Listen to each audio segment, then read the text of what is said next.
Semana.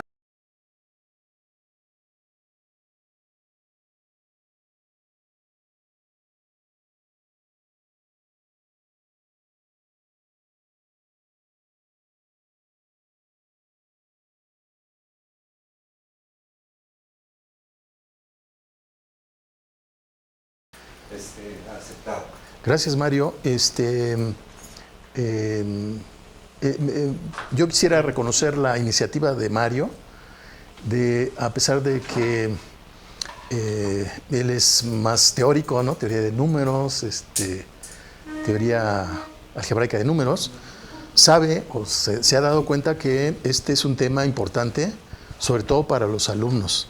Entonces, mi propósito en esta plática es un poco poner el piso para una plática que va a haber mañana a cargo de Sergio, que nos va a hablar de cuestiones mucho más avanzadas y modernas de lo que yo les puedo decir aquí.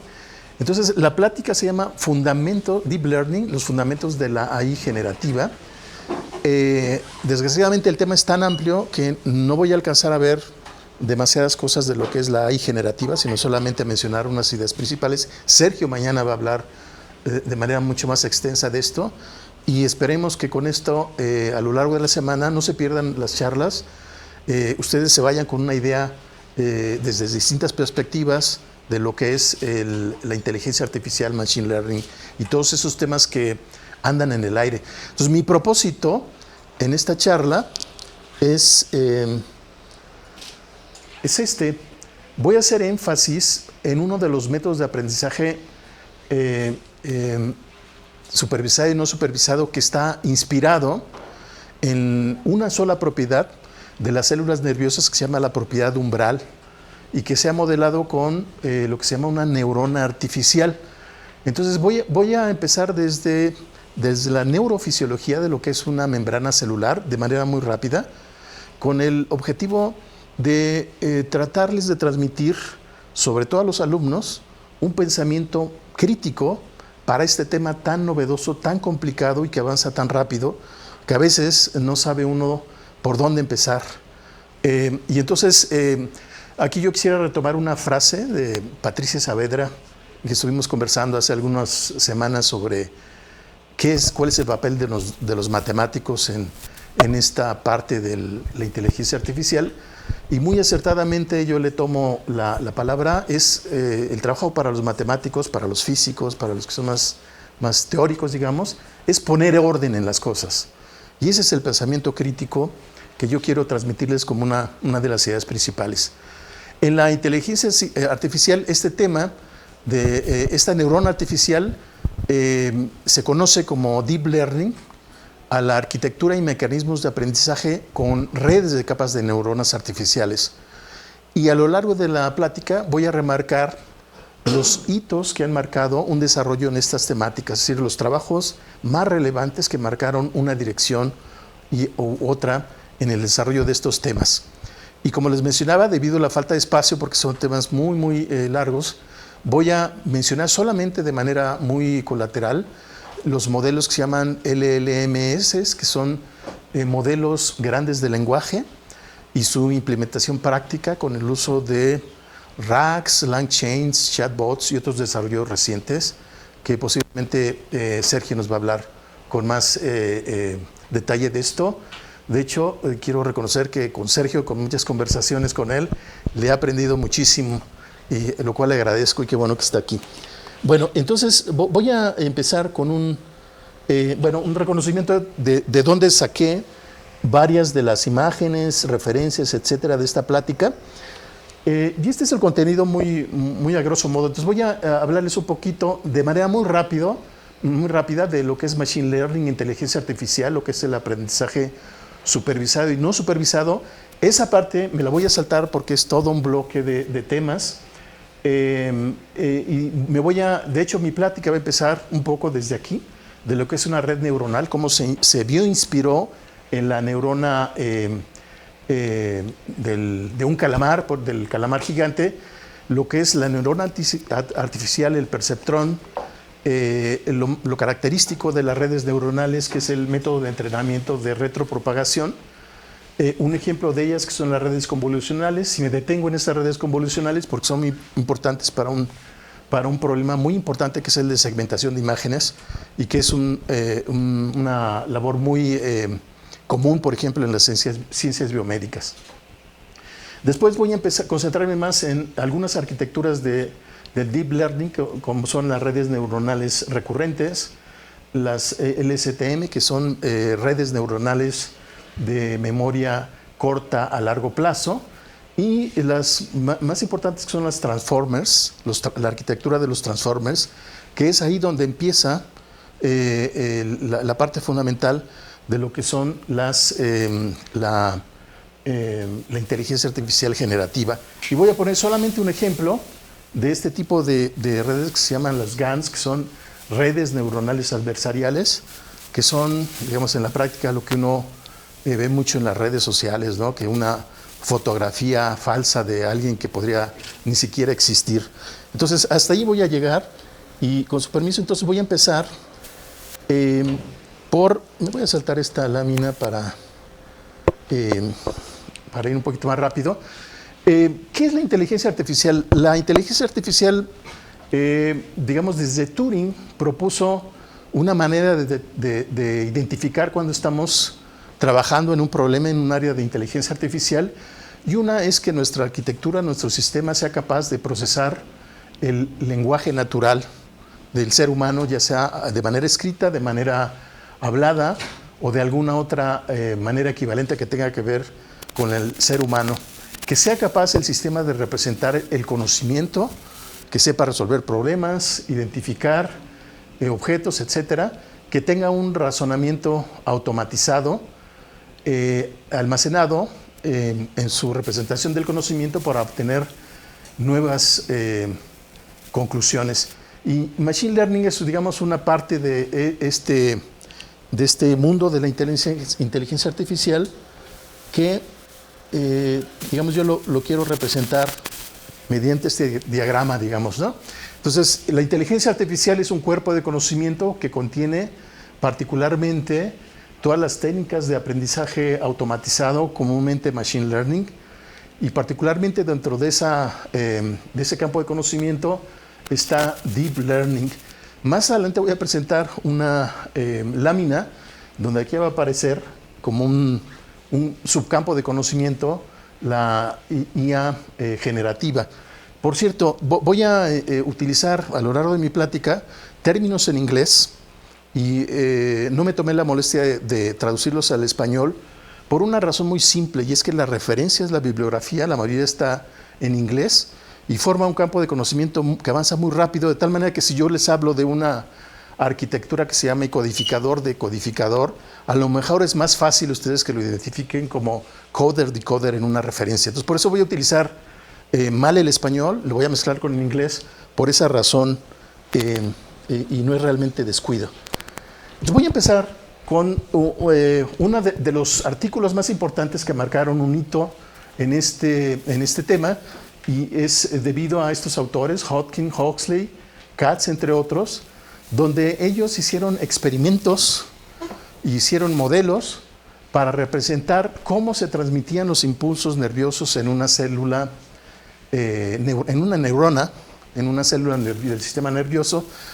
Pero para hacer sus experimentos, vean por ejemplo en qué año estamos, 1952, para hacer sus experimentos tuvieron que hacer un diseño muy delicado de mediciones de diferencias de potencial en una axón de una neurona, y eso no se puede hacer con las neuronas del cerebro humano, para comenzar, porque no es ético, o en los animales, pero lo hicieron con los calamares. Entonces agarraron un calamar, lo disecaron, inventaron técnicas para medir de manera muy fina, poner unos electrodos y poder medir diferencias de potencial entre el interior del axón y el exterior del axón.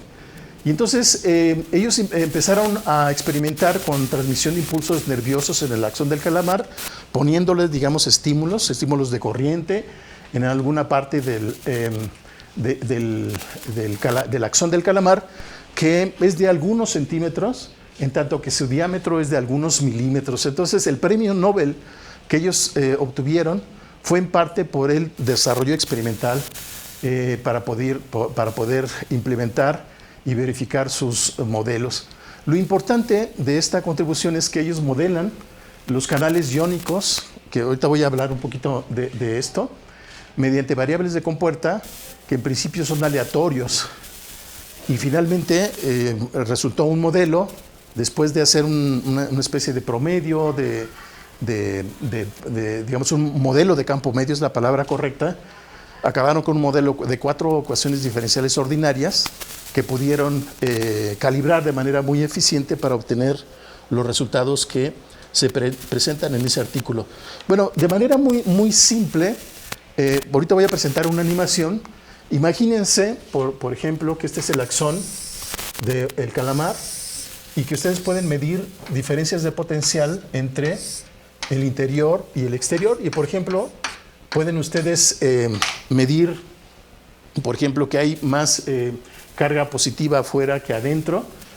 Y entonces, esto se comporta esencialmente como un condensador, ¿verdad? Por eso en ese diagrama, ese modelo, podrán ustedes ver ahí un símbolo de condensador. Y resulta, y ahorita va a ser más evidente, que la célula, estoy hablando aquí del interior de una membrana celular, a nivel microscópico. Esta célula tiene lo que se llaman canales iónicos que permiten el paso de ciertos iones, típicamente sodio y potasio, y que están representados por estas variables de compuerta con resistencia variable, porque esos son un mecanismo muy complicado de abrir, dejar pasar a un tipo de iones, a otros no. Y este es el modelo con el que finalmente ellos acaban.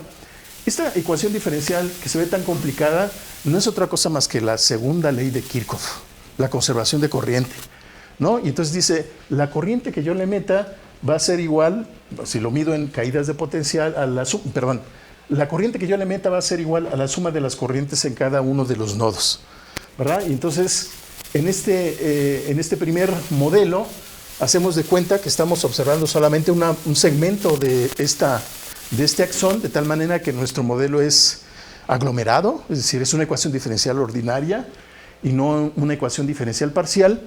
Y estas sistemas de ecuaciones diferenciales son las que modelan cómo se abren y cómo se cierran estos canales iónicos. Ese es el modelo que les permitió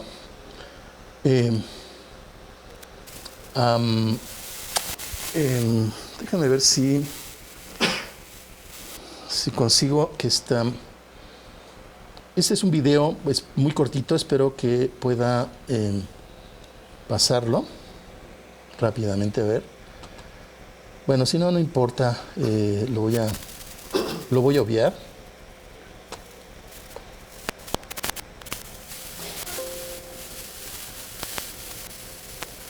Aquí estoy en modo de presentación, sí.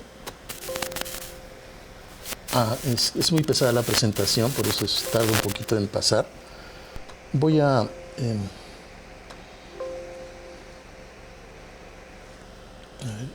está.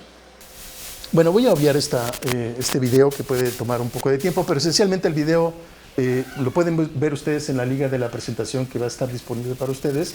Esto representa el núcleo de una célula nerviosa, este es un axón, esto representa las dendritas, y una propiedad importante del modelo de Hodgkin y Huxley es que esta célula, el centro de la célula nerviosa, recibe señales en forma eléctrica a partir de sus vecinos, y no es hasta que el potencial, la diferencia de potencial entre el exterior y el interior de la célula, de la membrana celular en el axón, es lo suficientemente alta, que es que en esta región se empieza a generar una señal nerviosa. Esa propiedad se llama la propiedad de umbral, y físicamente esa señal se puede ver a través de lo que se llaman ¿cómo se llaman? Potencial de acción. Digamos, si ustedes hicieran una gráfica del potencial contra el tiempo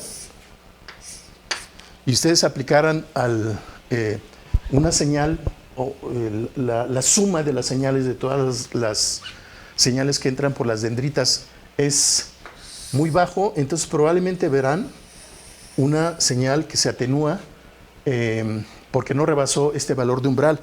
Pero cuando la señal que se superpone de manera lineal es lo suficientemente alta, entonces esa señal produce lo que se llama un potencial de acción, que es una propiedad relevante. El modelo de Hodgkin y Huxley predijo no solo esto, sino muchas más propiedades del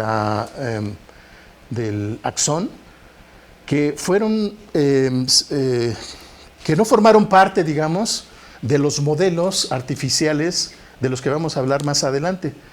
Lo que quiero decir con esto es que a partir de estos experimentos de Hodgkin y Huxley fue solo una propiedad de las células nerviosas, la propiedad umbral, que fue la que se utilizó para modelar lo que se llama una neurona artificial.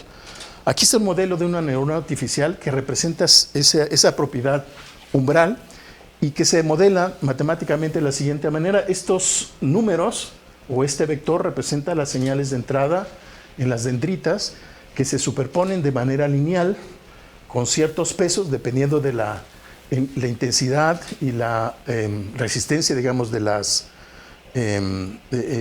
señal en los canales dendríticos, y esa combinación lineal se evalúa, forma parte del argumento de una función no lineal que típicamente tiene este perfil como función. Entonces, lo que significa este modelo de neurona artificial es que las señales de entrada se superponen linealmente para esta señal neta que se junta, digamos, se suma en esa parte del cuerpo de la célula y después pasa por esta señal, es decir, si el valor de esta suma no rebasa un cierto valor, simplemente la célula no responde, pero si rebasa un valor umbral, entonces se emite una señal.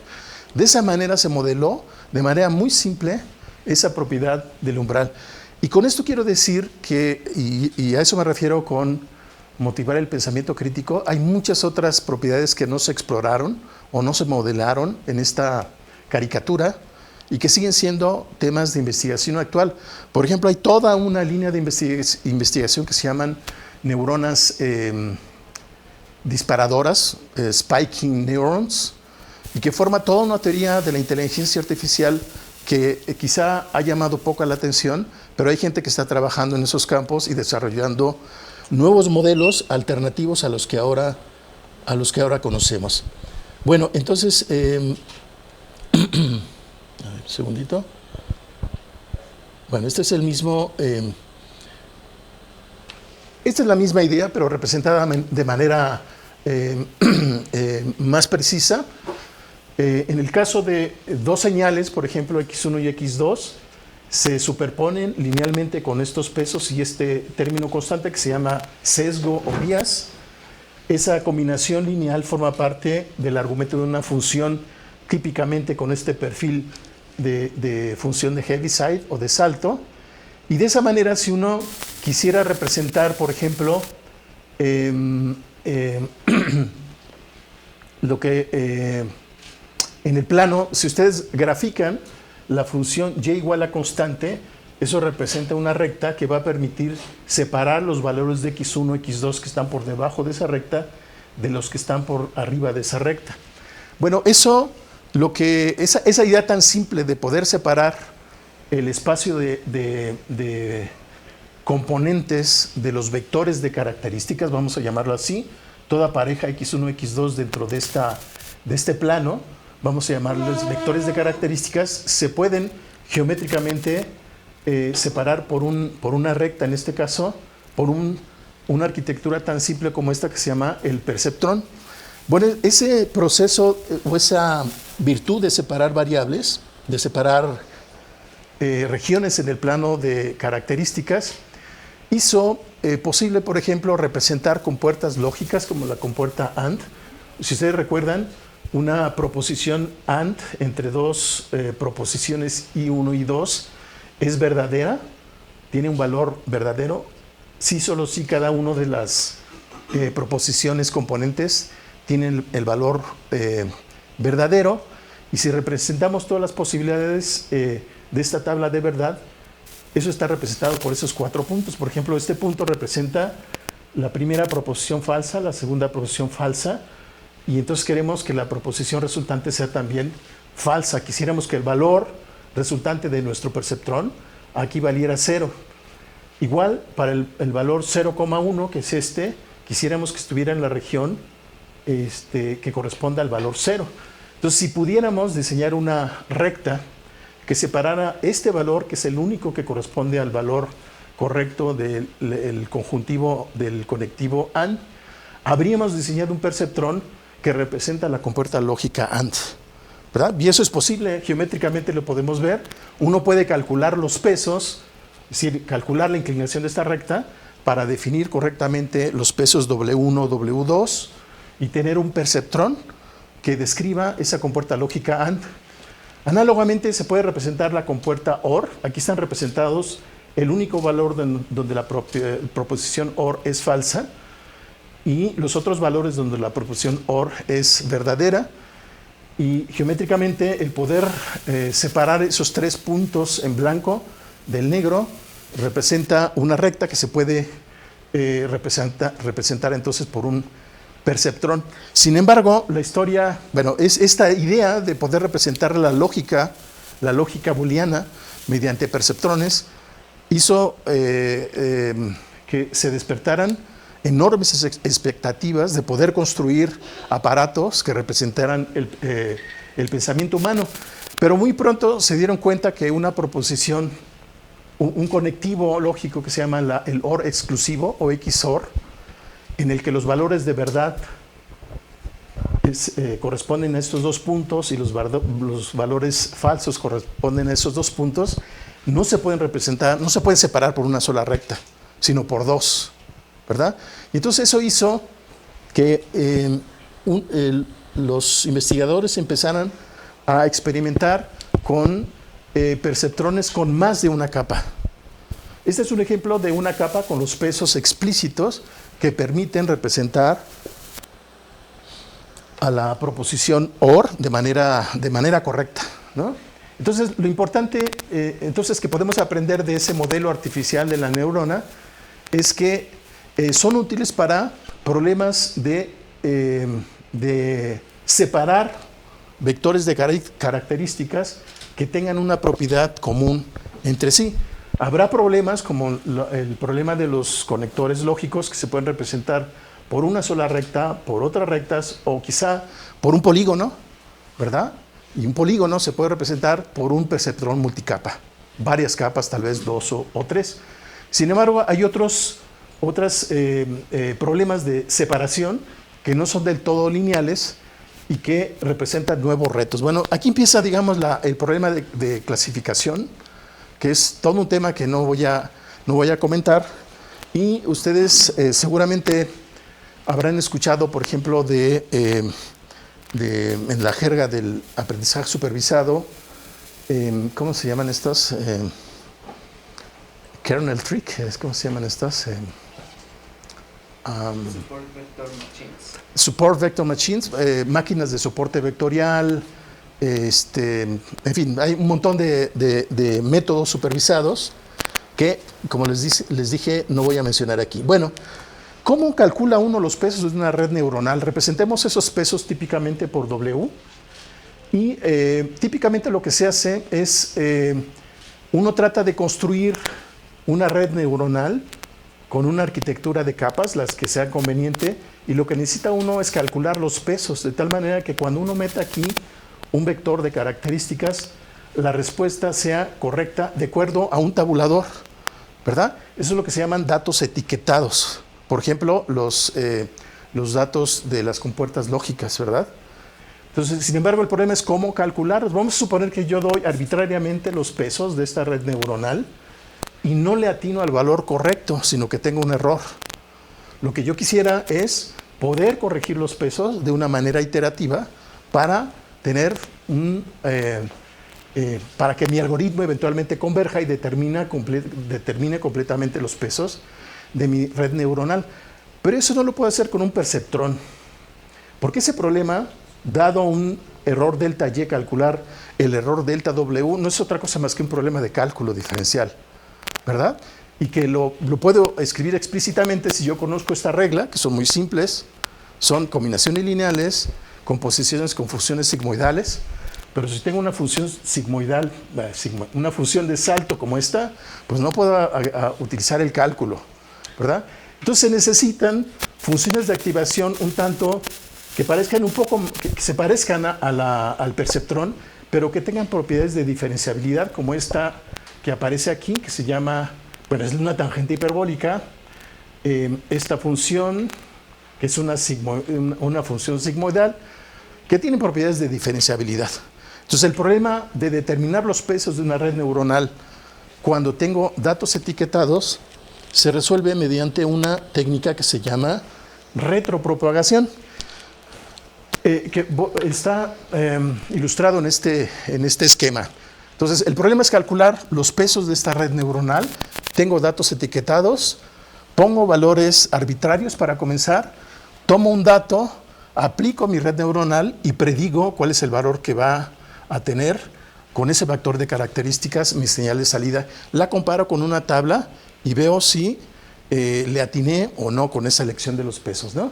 Entonces esto no es otra cosa más que lo que se llama un problema directo, de manera menos pedante, no es otra cosa más que la definición de una función, ¿verdad? Si yo les doy los parámetros y me dan un elemento en el dominio, me da un elemento en el contradominio. El problema de determinar los pesos realmente es un problema inverso, ¿verdad? Y el problema inverso consiste en que si yo no le di exactamente al blanco, ¿cómo voy actualizando los pesos en las redes sucesivas, pero hacia atrás? ¿Verdad? Ese es el método de retropropagación. Y en esta lámina lo que se está ilustrando es un modelo de identificación de dígitos escritos a mano. Digamos, tenemos una base de datos de dígitos escritos a mano, etiquetados, y decir, aunque parezca un garabato, es el 5, este es el 6, etcétera. Sabemos etiquetarlos. Entonces, la pregunta es si ahora yo llego con un nuevo dato un dato escrito, quiero saber a cuál de esas categorías pertenece. Entonces, eso se hace con el método de retropropagación, que es un método, esencialmente un método de descenso de gradiente, ¿verdad? Lo que ustedes saben de cálculo de varias variables. Sin embargo, aquí hay ideas más interesantes todavía que esto, y que en la jerga de las matemáticas se llama diferenciación automática. En aquel tiempo, cuando se inventó el método de retropropagación, no se conocían las técnicas de lo que ahora se llama diferenciación automática, pero es un tema muy interesante que vale la pena que ustedes lo vean, ¿no? Voy a entretenerme muy rápidamente en un tipo de redes convolucionales que así se llaman redes convolucionales, y que están inspiradas nuevamente en cómo funciona el córtex visual. El córtex visual es la parte de atrás de nuestro cerebro y que se encarga de recibir las señales visuales a través del ojo, el nervio óptico, etc. Y los experimentos han mostrado es que ciertas regiones del cerebro, ahí está por ejemplo el área 17 de Brodmann, son más sensibles a ciertos patrones, por ejemplo, por decir algo, a los patrones verticales que estoy viendo en esas persianas.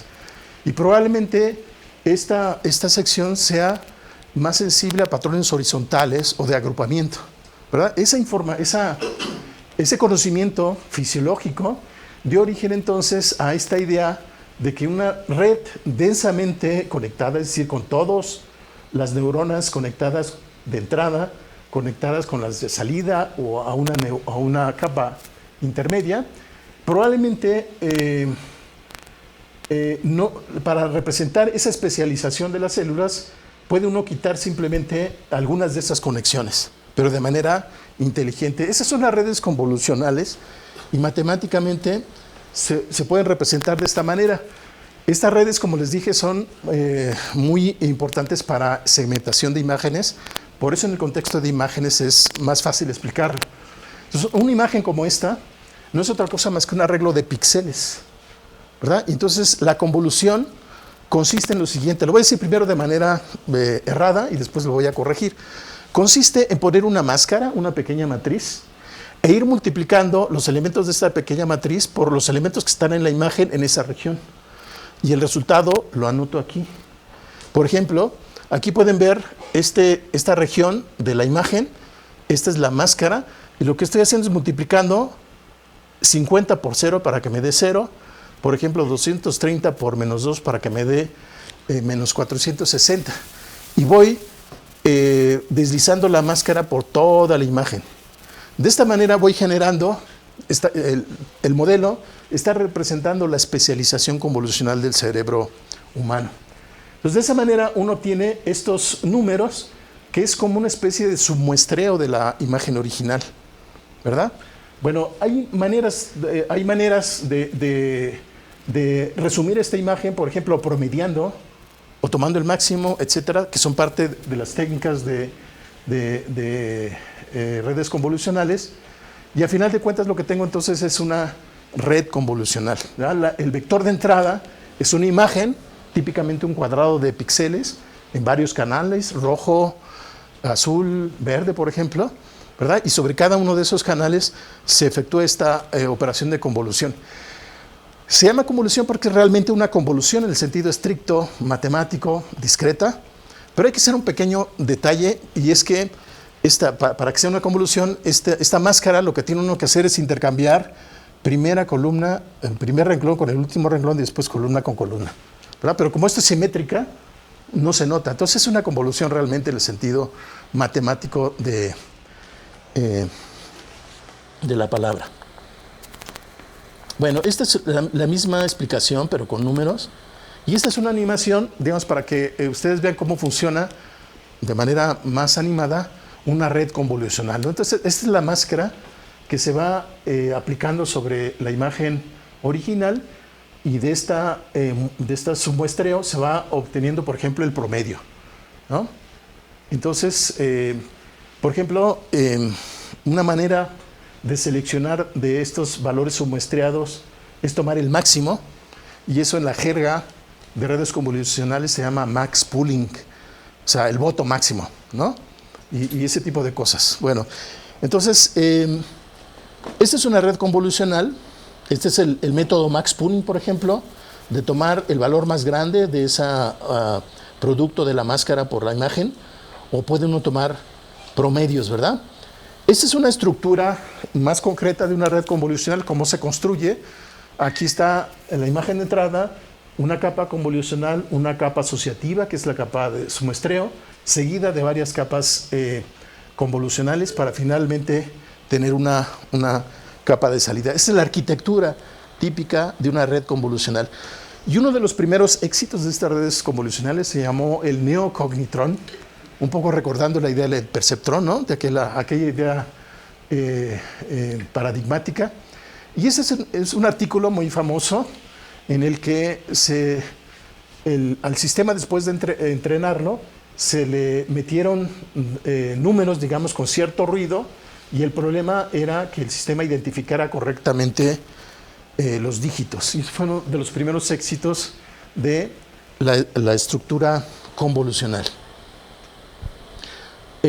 Otro ejemplo importante, y que todavía lo pueden ustedes buscar en la red, pueden entrar darse de alta, me parece, y experimentar con esta estructura que se llama LeNet 5, y que fue construida por un investigador muy famoso que se llama LeCun.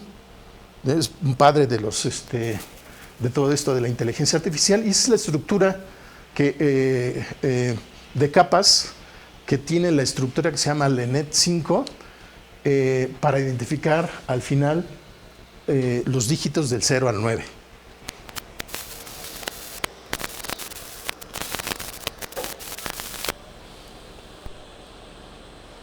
Bueno, voy a empezar entonces a avanzar un poquito hacia la idea principal, que son los transformers.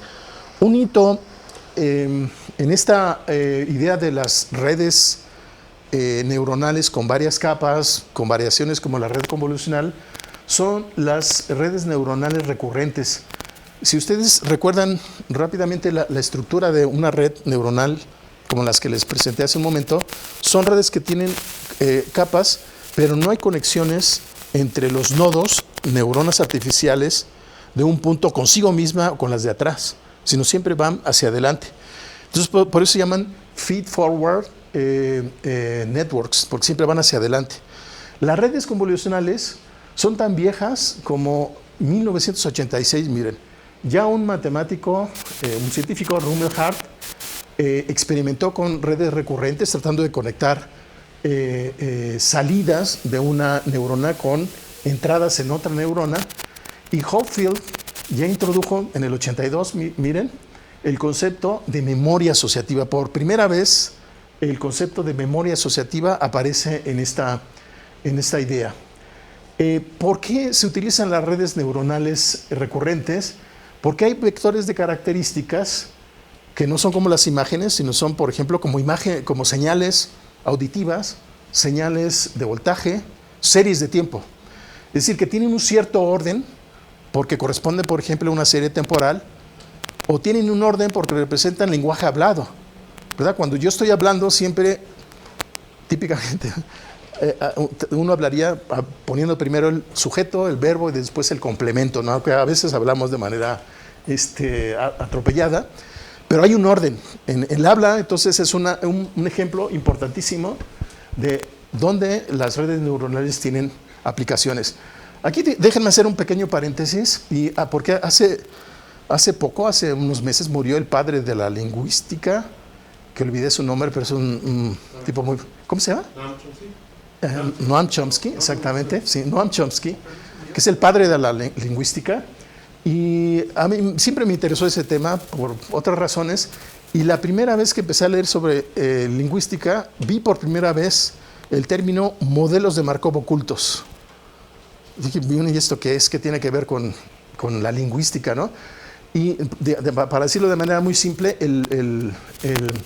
digamos, la idea que le impresionaba a Chomsky era cómo con un número finito de palabras, un abecedario, puede uno generar tantas ideas prácticamente de manera infinita, ¿no? Entonces, resulta que uno de los primeros modelos matemáticos que se utilizaron en la teoría lingüística fueron los modelos de Markov ocultos, que son modelos estadísticos.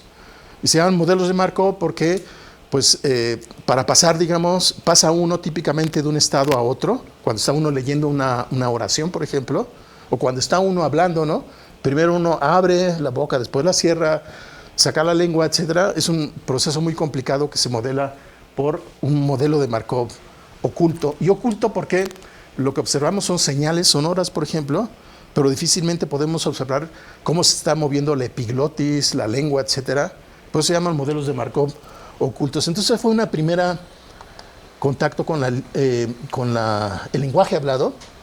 Y esto es la arquitectura típica de una red neuronal en la que uno toma como entrada, como vector de características, una serie que tiene un orden temporal intrínseco, porque puede ser el tiempo, puede ser el orden en el que viene, y uno trata de generar entonces una salida. Esta manera de asociarle a una secuencia de entrada otra secuencia de salida es lo que se llama un modelo sec to sec, o sea, de una secuencia a otra secuencia, pero hay otros modelos, por ejemplo, que permiten asociarle a una secuencia un valor o a un valor una secuencia, etcétera. Hay varias arquitecturas. Voy a concentrarme solamente en esta. Y una red recurrente, entonces, a diferencia de una red que va hacia adelante, este es un diagrama simplificado de una red que va hacia adelante. Este es el vector de características. Esta es una capa intermedia, una capa oculta, y esta es la capa de salida, ¿verdad? Entonces las feed forward siempre van hacia adelante. En una red recurrente, la señal de salida de una neurona o de varias neuronas de una capa oculta pueden retroalimentar la entrada de otras. Cuando desdoblamos esta arquitectura, es bastante más complicada de lo que parece el diagrama, representa la XT representa en realidad una secuencia y la H representa varias capas asociadas a cada tiempo, y estas capas, para comenzar, en una red neuronal se pueden conectar a ellas mismas, por ejemplo, esta con esta y con la salida. ¿verdad? Entonces, esta es una red recurrente donde estas conexiones en realidad significa que la salida de una capa intermedia asociada al tiempo t menos 1 se conecta con la entrada de una capa intermedia al tiempo t. No solo eso, sino que la estructura puede tener más de una capa, entonces pueden tener estructuras muy, muy complicadas las redes recurrentes. Voy a saltarme esta lámina porque simplemente les quiero decir que estas conexiones se modelan multiplicando matrices, que son los pesos, por vectores, o salidas, que son vectores, por otras matrices. Es decir, todas las operaciones de avanzar de xt hacia ot se hacen típicamente con álgebra lineal, multiplicando matrices por vectores, matrices por matrices, y pasándolos como argumentos a funciones de activación. Entonces, por eso la operación entre matrices es muy, muy importante en este tipo de arquitecturas. Y hay un mainframe que se llama TensorFlow, y la palabra tensor viene exactamente de eso. Cómo hacer de manera efectiva el producto de matrices multidimensionales. Entonces, cuando oigan TensorFlow, piensen que ese es un sistema diseñado específicamente para este tipo de operaciones, que no voy a detallar porque no viene al caso ahorita. Pero sí quiero señalar un defecto de las redes neuronales recurrentes que hizo que pasaran de moda prácticamente. Fue muy importante, pero pasaron de moda muy rápidamente por una razón que se llama el problema de desvanecimiento o explosión del gradiente de una red neuronal. ¿Cómo entrenamos una red neuronal? Esencialmente poniendo una función de peso, que puede ser el error cuadrático medio cuando hacemos una predicción en datos supervisados, y en una red recurrente, pues para cada t, para cada instante del tiempo, si la longitud de nuestras secuencias son de tamaño t mayúscula, pues tenemos una función de peso asociada a cada tiempo, y esa es la función de peso constante. Bueno, a final de cuentas, lo que quiero para ajustar parámetros, para implementar un método de descenso de gradiente, es calcular los gradientes de la función que quiero optimizar respecto de las variables que quiero determinar, los pesos. Entonces tengo que calcular esta derivada, pero si uno se va con detalle y utiliza la regla de la cadena, derivando L respecto de la salida respecto de las capas intermedias conectadas con las capas en los tiempos anteriores, por ejemplo, y uno hace las cuentas, se va a dar cuenta uno que estos términos arrojan este tipo de productos, regla de la cadena, ¿verdad? Pero cuando estos números tienen, digamos, si representamos estas cantidades por estos pesos, son pesos esencialmente, esto va a estar elevado a una potencia que tiene que ver con este número t de iteraciones y a la longitud de la regla. Es decir, estos gradientes van a crecer o decrecer explosivamente si esta cantidad es mayor que 1, o van a descender rápidamente si son menores que 1. Entonces, debería yo intentar, en la medida de lo posible, que esto fuera lo más cercano a 1.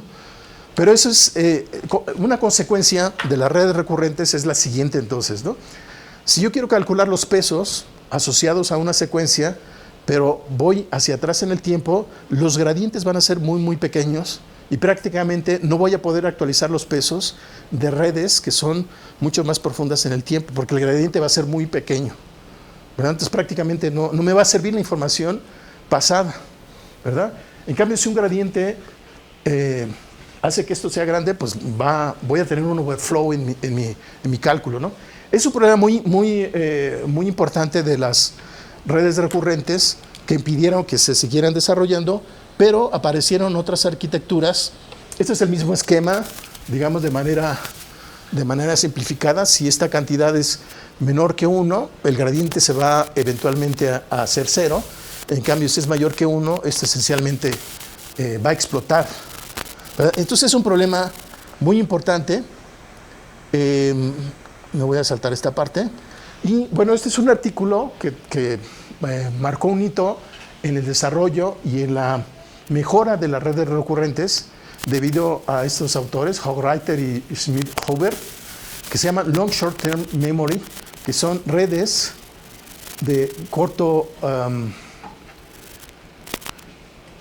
redes largas de memoria de corto plazo. ¿Sale? La palabra es un poquito un trabalenguas.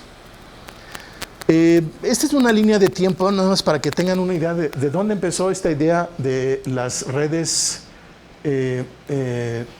largas de corto plazo, desde 1989,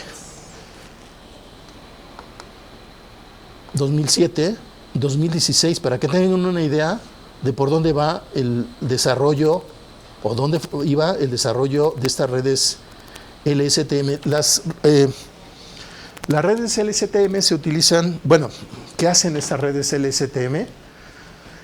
Primero, resuelven el problema del gradiente para que en vez de que los pesos se calculen de manera iterativa utilizando retropropagación, utilizan un mecanismo totalmente distinto y que se llaman compuertas de memoria y olvido. Entonces, esa fue la gran aportación de este tipo de arquitecturas y que voy a tratar de tomarme unos minutos para dar la idea principal en esta arquitectura. Entonces, en una red neuronal recurrente, aquí tenemos la entrada, aquí tendríamos una capa intermedia y aquí tenemos la salida, ¿verdad? Y entonces los pesos se calculan por retropropagación, el método de gradiente por descenso. En cambio, en las LSTM, Long Short Time Memory, lo que se hace es sustituir ese procedimiento por una idea totalmente nueva, y es construyendo estas compuertas que se llaman compuertas de olvido, compuertas de entrada y compuertas de salida. Esencialmente, la información a corto plazo que entra en esta red intermedia se va a actualizar después de este proceso hasta un nuevo valor, y la memoria a largo plazo, a la entrada de este bloque, se va a actualizar de esta manera, ¿verdad? Al pasar de este lado hacia otro, de este lado hacia de izquierda a derecha. Y eso se hace mediante este mecanismo de compuertas, y que tienen una estructura muy similar, pero muy astuta, de combinar las funciones de activación. Fíjense que esta es la sigmoide, esta es la tangente hiperbólica. La diferencia entre una sigmoide es que toma valores entre 0 y 1. Una tangente hiperbólica, en cambio, toma valores entre -1 y 1. Y ese pequeño detalle lo que hace es que lo que se tiene que olvidar, se olvida, castigando adecuadamente con los pesos y la función apropiada. Y lo que se tiene que recordar, se recuerda, ¿verdad? No espero que esta sea una explicación muy convincente, pero lo que quiero remarcar es que esta arquitectura de los LSTM de plano revolucionó la idea de las redes recurrentes mediante esta idea de compuertas.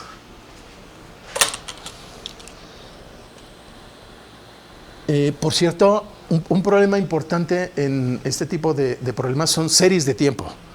Y como una anécdota, les quiero comentar, el trimestre pasado dimos un curso de taller de modelado con Patricia Saavedra, donde trabajamos sobre series financieras, que es un problema muy, muy interesante, pero son lo voy a decir de manera medio vulgar, son de lo más perras que puede uno decir las series financieras, ¿no?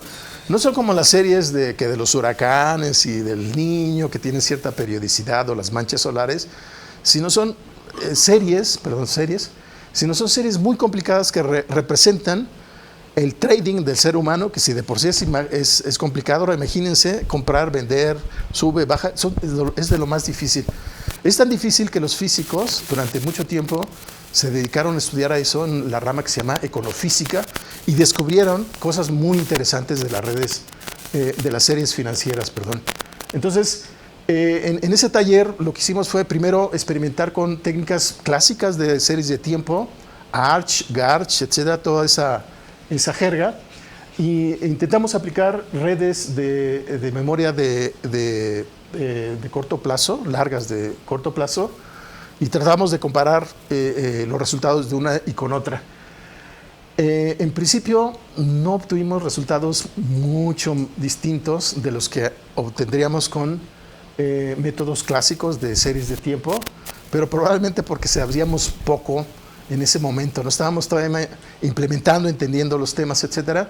Entonces hasta ahora no lo sé todavía si son mejores que las herramientas clásicas, que son estadísticas esencialmente, pero hay ideas nuevas aquí que puede uno seguir explorando y se siguen explorando, ¿no? Entonces, si ustedes consultan en blogs y redes sociales sobre estos temas, de repente se encuentran artículos muy críticos que dicen LSTM trabaja tan bien como un método supervisado de árboles aleatorios, por ejemplo, ¿no? Y otros dicen, no, pues con yo puedo predecir con un horizonte de tiempo muy grande. Sigue siendo un tema de investigación y de mucha experimentación sobre todo, ¿no? Bueno, estas son las formas. Voy a hablar finalmente de otro artículo que marcó un hito y está marcado en este artículo que se llama Attention is all you need. El título es un poco ¿cómo se llama? Una burla, ¿cómo se dice? De la canción de los Beatles, ¿cómo se llama? Love is all you need, ¿no? Entonces, Attention is all you need marcó un hito también en este tipo de arquitecturas que estaban orientadas hacia el manejo del lenguaje natural, escrito o hablado, ¿no? Entonces, este artículo importante, digamos, superó lo que hacían las LSTM. Al principio, los LSTM se utilizaban como parte de la arquitectura de los transformers, pero un poquito más adelante simplemente se dejaron de utilizar y se sustituyeron por arquitecturas o celdas o estructuras muy propias de los transformers. Entonces aquí es donde empiezan las bases de la inteligencia artificial con esta arquitectura. Este es un diagrama que viene del propio artículo y sin pretender dar demasiado detalle, la estructura de un transformer se basa fuertemente en esta estructura que se llama codificador de codificador. Imagínense, por ejemplo, que queremos diseñar un sistema de traducción inglés-español. Entonces, lo que yo haría sería tomar frases en español, su equivalente en inglés, su equivalente en español, para ver cómo es la traducción, sin tener una base de datos, ¿no? Pero los datos que voy leyendo, por ejemplo, voy a ponerlo así, este es el inglés y este es el español, ¿no? Entonces, el inglés, una frase, un documento en inglés, lo tengo que convertir finalmente en vectores de características. Si tengo que ir recorriendo la ventana de tiempo que yo elijo para analizar sintácticamente el contenido del texto que quiero traducir. Es un problema complicadísimo. ¿Cómo represento eso por un vector en algún espacio vectorial, probablemente de dimensión muy alta? Bueno, eso es lo que se llama NLP, programación neurolingüística, y forma, digamos que un puente entre la teoría de la lingüística y la teoría matemática y los códigos también, ¿no? Entonces, un transformer contiene una parte que se llama codificador y consiste primeramente que la entrada, un texto, por ejemplo, en inglés, lo tengo que codificar, representar de alguna manera en un vector, en un espacio vectorial de alguna dimensión alta. Lo tengo que encajar. Después, pero para hacer esto lo tengo que codificar de alguna manera. Déjenme poner un pequeño ejemplo a ver si puedo dar la idea principal. Primero tengo que codificar mi texto y convertirlo a números. Por ejemplo, imagínense que esta es la frase, ¿no? En inglés. Lo primero que tengo que hacer es partirlo en pedacitos, ¿no? Que se llaman tokens, y los programas que hacen eso se llaman tokenizers. Lo puedo partir en palabras, probablemente una palabra muy larga tenga una raíz y una declinación, y a lo mejor me conviene separarla en dos. Probablemente hay cosas que son irrelevantes, como una coma, o palabras que son, ¿cómo se dice?, de uso común. El, la, los, un, etcétera, que los tengo que quitar. Bueno, después de esa limpieza, yo puedo representar cada palabra, por ejemplo, por esto es una manera de hacer lo que se llama one hot coding. Entonces lo único que hago es decir, a ver, este va a ser el 1, el 2, el 3, el 4, etcétera, pero lo voy a representar por este código binario, ¿no? Esta es la longitud de todo mi corpus, mi vocabulario, y entonces a la primera palabra le voy a poner un 1 en el primer lugar, después ceros, a la siguiente le pongo 1 en el segundo, y esta es una manera de codificar, ¿no? Muy simple, ¿no? De tal manera que si yo leo esto, pues me puedo referir a la palabra de la cual proviene. Este es un vectorzote complicadísimo, pero es una manera de representar cada palabra por un vector, ¿no? Entonces, esta palabra many la puedo representar por este vector típicamente de tamaño 512, por ejemplo, ¿sale? Entonces ahí están los vectores representados, las palabras representadas por vectores, pero hay información semántica que no he representado ahí. Por ejemplo, no sé, por ejemplo, words y tokens probablemente estén muy relacionadas entre sí, más de lo que están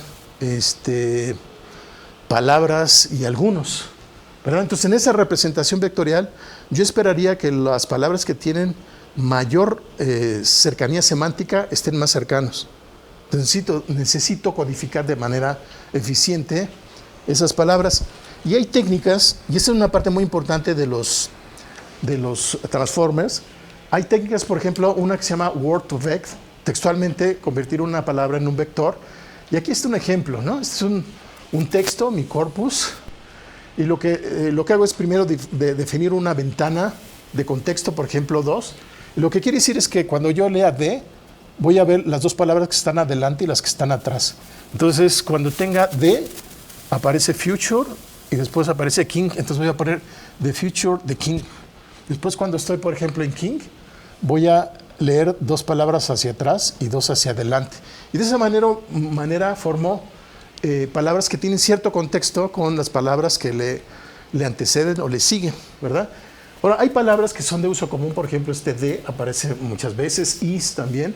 Debería yo quitarlas, ¿no? Porque no tienen contenido semántico particularmente importante para este problema. Entonces tengo un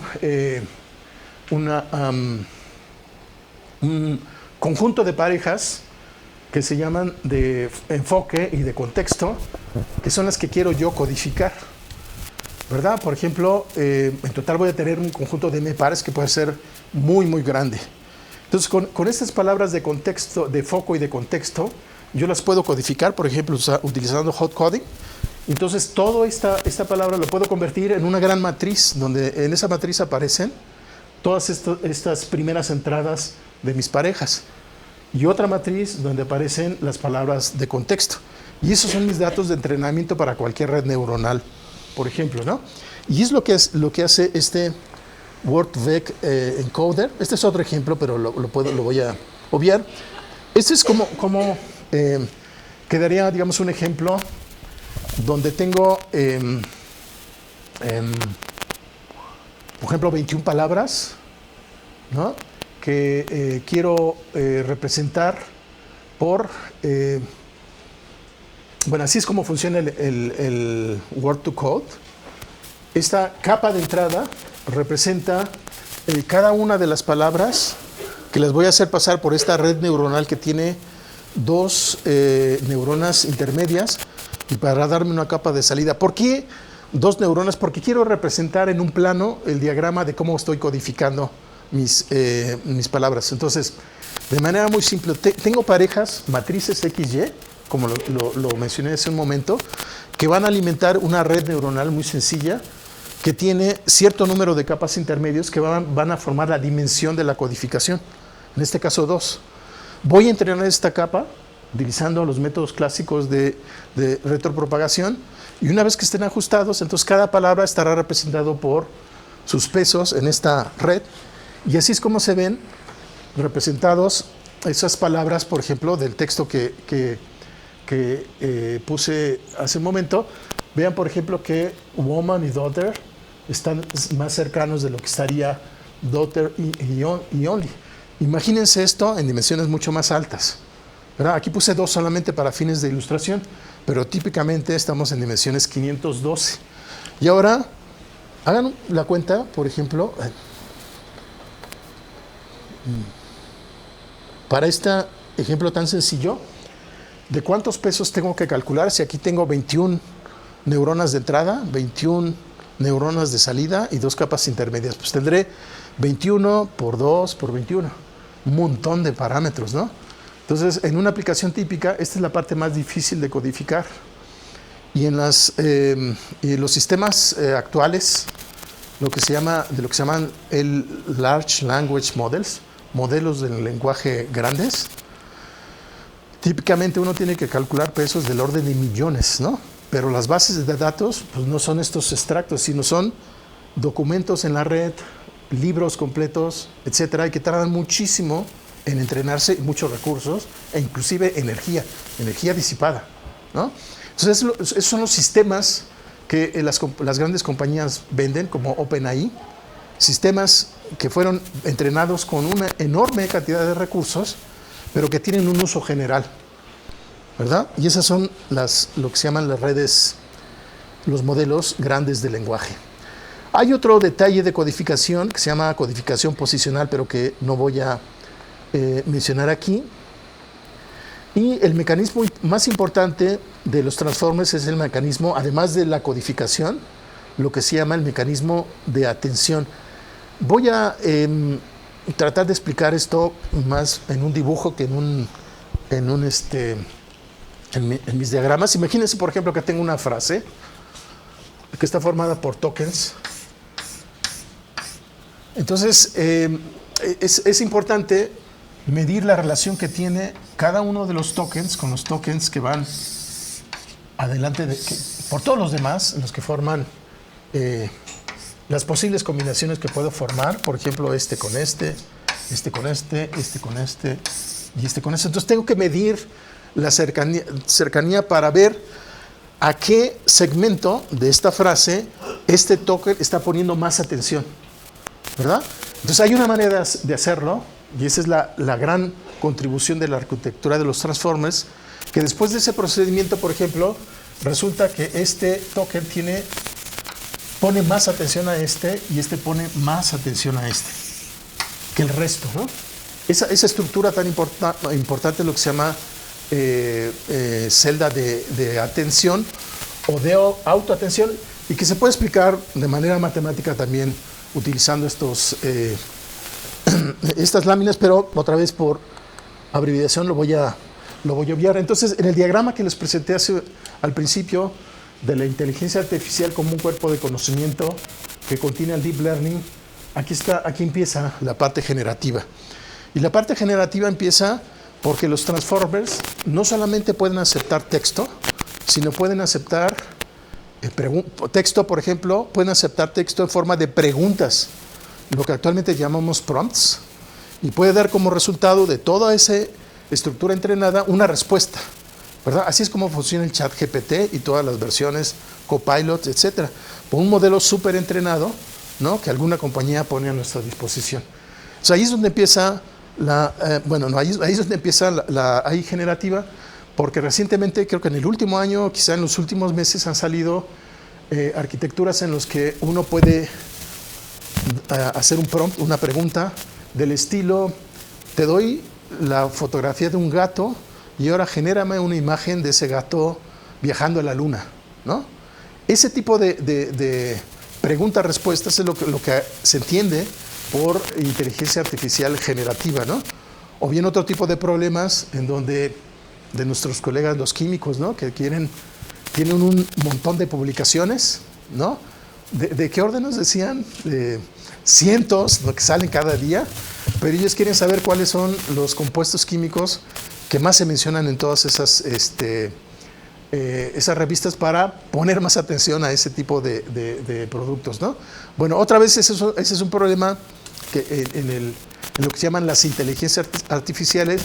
Yo le hago una pregunta inteligente a mi programa para que me dé como resultado pues los compuestos que solamente tengan heptano X892358, por ejemplo, ¿no? Pero el preguntar, ¿cómo dice el dicho? En preguntar está el dar, o algo así, ¿no? Preguntar de manera inteligente. Ese es un problema importantísimo porque seguramente ustedes han utilizado estos sistemas y si hace uno preguntas de manera no tan inteligente, pues tiene unas respuestas más o menos y a veces hasta incorrectas, ¿no? Pero si uno aprende a preguntar, probablemente pueda usar uno de manera más eficiente ese recurso entrenado y tener una respuesta más útil para mis propósitos. Eso es lo que se llama ingeniería de prompts, de cómo hacer preguntas. Y es toda una línea de desarrollo que se utiliza, en los que se utiliza software especializado, comercial, libre, como LangChain, por ejemplo, y otro tipo de arquitecturas, ¿no? Entonces, con esto quiero cerrar mi presentación. Me salté muchas láminas porque es una parte muy técnica. En una primera aproximación me gustaría, en una primera presentación me gustaría que ustedes se fueran con la idea de lo que es lo que es el deep learning, las distintas arquitecturas que existen, que conocemos hasta la actualidad y que se siguen desarrollando todos los días, empezando de las bases neurofisiológicas de cómo funciona una neurona real, cómo se modela, cómo salió el modelo caricaturesco de una neurona artificial, cómo se trabajó con las capas intermedias y cómo sucesivamente se fueron mejorando mediante ideas importantes que he tratado de resaltar, como los artículos que mencioné a lo largo de esta plática, ¿no? Entonces, con esto espero que se lleven ustedes una idea general de lo que es el deep learning dentro del contexto de la inteligencia artificial generativa y nuevamente invitándolos a la plática de Sergio, donde nos hablará ya más en concreto de qué se entiende por eso, ¿no? Eso sería todo. Gracias.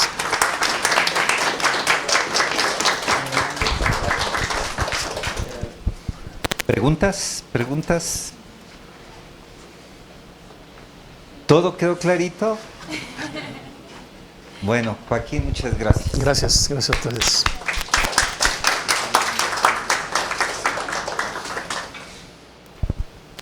Pues ya, ahí está el café, galletas, váyanse a comer. Los que van a tomar taller al rato, pues ya saben.